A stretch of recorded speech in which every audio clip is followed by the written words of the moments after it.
شوکت ترین صاحب، عمران خان صاحب کی جب حکومت آئی تھی تو وہ سعودی عرب بھی گئے اور ان کو یو اے ای کی طرف سے بھی تعاون مل گیا، مالی سعودی عرب کی طرف سے بھی مل گیا، کوئی 20 ارب ڈالر کی ایک انویسٹمنٹ کی بھی کے اوپر بھی ایم او یو سائن ہو گئے، ادھار پر تیل بھی مل گیا۔ کیا وجہ ہے کہ شہباز شریف صاحب سعودی عرب بھی گئے، یو اے ای بھی گئے، اور ان کو دونوں طرف سے اب تقریباً 1.5 ماہ ہو چکا ہے ان کی حکومت کو، کوئی مالی امداد، ادھار پر تیل، کسی قسم کی کوئی فائنینشیل سپورٹ نہیں ملی؟ مجھے نہیں معلوم جی کہ وہاں کیا ان کی گفتگو ہوئی ہے، اور میں سیکنڈ گیس نہیں کرنا چاہتا ہوں کسی کو۔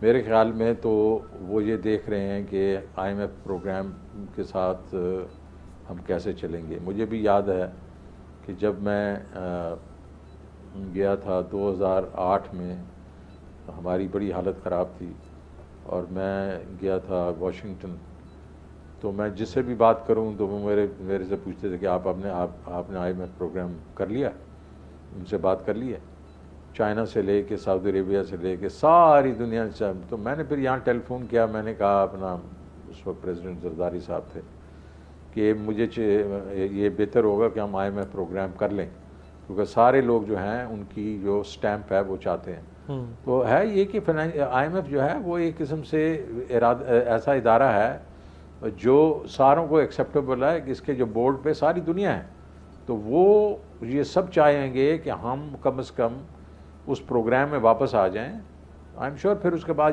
یہ لوگ ہیلپ کریں گے۔ رائٹ۔ اچھا سر، اگر حکومت مل جاتی ہے آپ کو، مثال کے طور پہ کل 23 تاریخ کو، تو یہ جو معاشی بحران ہے یہ آپ سنبھال سکیں گے، یا آپ یہ چاہیں گے کہ ہم فریش الیکشن میں جائیں، الیکشن مینڈیٹ حاصل کر کے واپس آئیں اور پھر ہم چلائیں، یعنی ہم اسی حکومت کو حاصل نہیں کریں گے، ہم نئے الیکشن کے ساتھ آئیں گے؟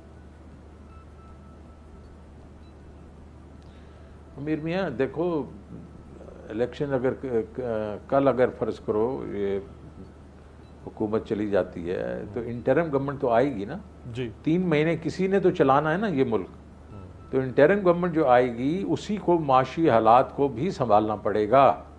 یہ نہیں ہو سکتا کہ وہ ہاتھ پہ ہاتھ رکھ بیٹھ جائیں، کہ ہاتھ پہ ہاتھ رکھ کے بیٹھنے کی اس وقت گنجائش ہی نہیں ہے، تو کوئی ٹف ڈیسیژنز لینے پڑیں گے ان کو، اور اس کے بیچ میں ان کو وہ جو پولیٹیکل جو ہے فورسز جو الیکشن لڑ رہی ہوں گی ان کے تعاون کی بھی ضرورت ہوگی۔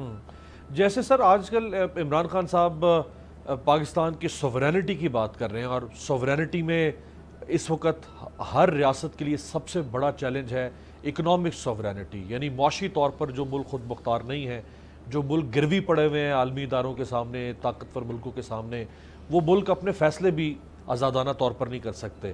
تو ہمارا مسئلہ بھی اکانومی ہے، تو اکنامک سوورینٹی حاصل کرنا چاہے اگر پاکستان، ایک عام آدمی کے سمجھنے کے لیے آپ اگر بتا سکیں کہ ایسے کون سے 4-5 کام کرنے پڑیں گے ہماری حکومتوں کو کہ اگر ہم وہ کر لیں تو پاکستان مکمل طور پر معاشی لحاظ سے خود مختار ہو سکتا ہے؟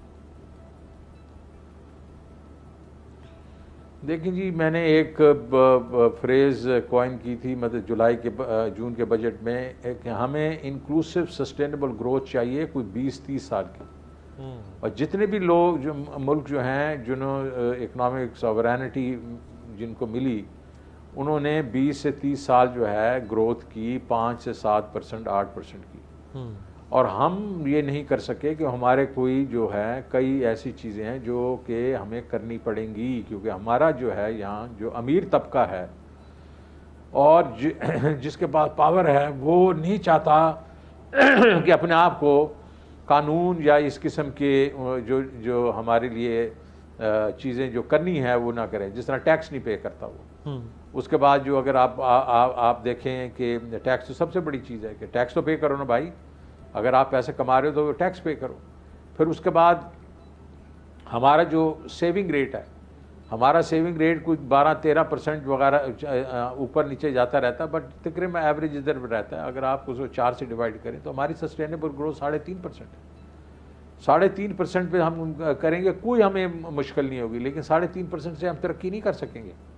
تو ہمیں جانا 6-7-8%، ابھی 6 پہ چلے گئے نا، تو پریشر آیا نا ہمارے اس کے بیلنس آف پیمنٹ پہ، لیکن ہم نے اس میں پھر دوسری چیز جو ایک ہمارے میں خامی ہے وہ یہ ہے کہ ہمارے امپورٹ اور ایکسپورٹ میں بہت فرق ہے۔ ابھی تو ہماری ریمیٹنسز اس کو کافی کور کر لیتی ہیں، لیکن ہمیں ریپڈلی ایکسپورٹس کو بڑھانا پڑے گا، اور ایکسپورٹ کو بڑھانے کے لیے آپ کو کنسالیڈیشن کرنی پڑے گی، بہت کچھ کرنا پڑے گا اپنی انڈسٹری کی۔ پھر آپ کا تیسری جو پرابلم ہے وہ یہ ہے انڈسٹری یا پھر ایگریکلچر، دونوں میں آپ کی پروڈکٹیوٹی نہیں ہے۔ آپ جو پروڈیوس کرتے ہیں وہ باقی دنیا کے مقابلے میں زیادہ قیمت پہ پروڈیوس کرتے ہیں۔ یہ چیزیں جو ہیں ایفیشنسیز لانی پڑیں گی، اور اس میں ایک چیز نہیں کئی ہزار چیزیں آپ کو کرنی پڑیں گی، لیکن ہم نہیں کرتے۔ وہ اس لیے نہیں کرتے کہ وہ ڈیفیکلٹ چیزیں ہیں اور ہم آسان راستہ لیتے ہیں۔ اس طرح آپ دیکھ لیں کہ آپ کی جو اسٹیٹ اونڈ انٹرپرائز ہے 500 ارب روپے کے لاسز کر رہی ہیں، 10 کے 12 اس کو ہم ٹھیک نہیں کر سکتے، کیونکہ کوئی یہ نہیں چاہتا۔ اگر آپ اسی لحاظ سے اگر آپ وہ دیکھیں اپنا کہ غریب لوگوں کے لیے ہم نے کیا کر رہے ہیں، غریب لوگ جو اب ہم نے جو صحت کارڈ وغیرہ جو ابھی انٹروڈیوس کیا ہے، یہ کیوں نہیں ہو سکتا تھا پہلے؟ یہ ہونا چاہیے تاکہ غریب آدمی جو ہے وہ صرف ٹرکل ڈاؤن کلیئر کے اوپر سے جب آئے گی پراسپیرٹی یا مطلب اپنا آمدنی میں زیادہ ہوگی آمدنی پاکستان کی تو ہمیں فائدہ ہوگا۔ کیوں بھائی؟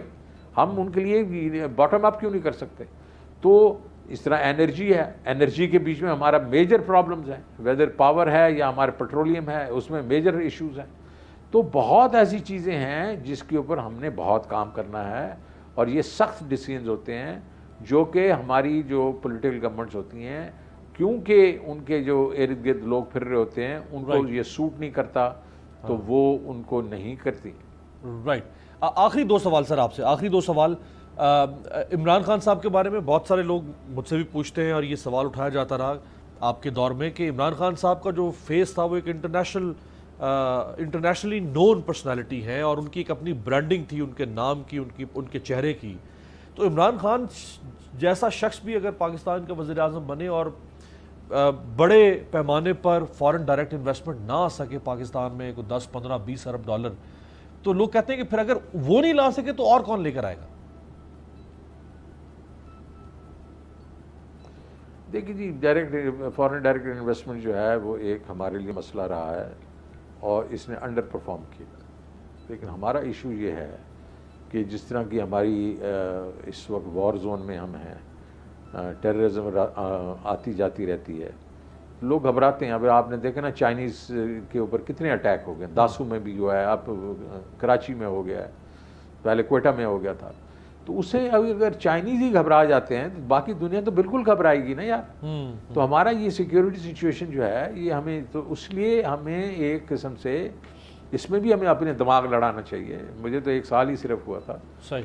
تو میں نے ان کو یہ ریکمینڈ کیا کہ آپ پہلے تو یہ ہے کہ اسپیشل اکنامک زون جو بنائے ہیں اس میں چائنیز کو کہیں اپنی انویسٹمنٹس لے کے آئیں، کیونکہ وہ کوئی 85 ملین جابز آؤٹ سورس کر رہے ہیں باقی ملکوں کو، تو ہمیں بھی کر کے دے دیں۔ جب وہ یہاں لے کے آ جائیں گے اور جس میں ٹیکسٹائل بھی ہوگا، لیدر بھی ہوگا، تو وہ کم از کم وہ انویسٹمنٹس تو آئیں گی نا ادھر۔ دوسرا یہ ہے کہ آپ اوورسیز پاکستانیز کو انسینٹیوائز کریں، کیونکہ وہ پاکستانی ہیں، وہ آپ کا رسک لے لیں گے، وہ لے آئیں گے، کیونکہ وہ تو آتے جاتے رہتے ہیں۔ بالکل صحیح سر۔ آخری سوال، یہ ہے گفتگو بڑی دلچسپ ہو رہی تھی لیکن آخری سوال، ٹائم بالکل ختم ہو گیا ہے۔ ڈاکٹر شیریں مزاری صاحبہ، آپ کی کولیگ، ان کو جس طرح سے گرفتار کیا گیا، ہمارے کولیگ سمیع ابراہیم جرنلسٹ اور جرنلسٹ، ان کے خلاف کیسز ہو رہے ہیں، اس پہ کیا آپ جو انوائرمنٹ بن رہا ہے اس وقت ہراسمنٹ والا، کیا کہیں گے؟ میرے خیال میں تو دیکھیں آپ جو ہے ایک تو فریڈم آف سپیچ اور جس میں میڈیا آتا ہے، وہ ہر ایک کے اپنے اپنے خیالات ہوتے ہیں، اس کا مطلب یہ نہیں ہے کہ آپ ان کو ٹارگٹ کر دیں۔ اور دوسرا یہ ہے کہ عام آدمی کے لیے آپ کا جو رول آف لا ہونا چاہیے۔ اگر کسی نے کوئی غلطی کی ہے تو اگر لیگل سسٹم آپ کا صحیح کام کر رہا ہے تو وہ اس کو پورا پروسیس کرے گا۔ جس طریقے سے شیریں مزاری ہیں، اگر انہوں نے کوئی غلطی کی ہے تو اس کے لیے کوئی وارنٹ ہونے چاہیے، ان کو وارننگ ہونی چاہیے کہ یہ آپ نے کر لیا ہے اور یہ آپ نے غلطی کی ہے، اور اس کی پہلے تو کوئی تفتیش ہونی چاہیے تھی۔ اگر بغیر بتائے ہوئے آ جاتے ہیں، اور وہ 1972 کا کوئی کیس ہے جب وہ 6 سال کی تھیں اور اٹھا کے ابھی 50 سال کے بعد آپ اس کو یوز کر دیتے ہیں اور ان کو بتائے بغیر، تو یہ تو پھر تھوڑی ایک قسم سے پولیٹیکل وکٹمائزیشن ہے نا۔ رائٹ۔ تو میرے خیال میں اس سے ہمیں دور رہنا چاہیے، اجتناب کرنا چاہیے۔ بہت بہت شکریہ۔ سبسکرائب کریں اور بیل دبائیں تاکہ کوئی خبر رہ نہ جائے۔